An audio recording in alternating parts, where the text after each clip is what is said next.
Jika di suatu masa kamu mendapati ni hati kamu, jiwa kamu, perasaan kamu ni rasa kosong, mungkin Allah uji kita dengan sesuatu, kita rasa macam dunia ni tak ada apa, kosong, tak ada function hidup kita, tak ada fungsi jiwa kita.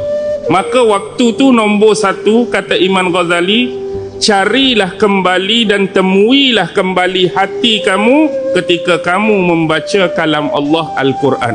Mudah-mudahan kamu temui kembali hati dan jiwa kamu pada waktu tu.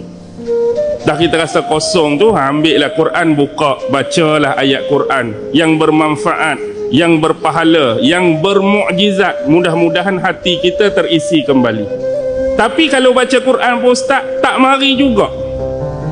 Maka buatlah hak nombor dua, carilah hatimu dan temuilah kembali hatimu ketika kamu rukuk dan sujud di dalam solat, dalam ibadah kamu. Cari balik hati kamu ketika kamu beribadah, terutama solat, duk rukuk tu, minta balik hati.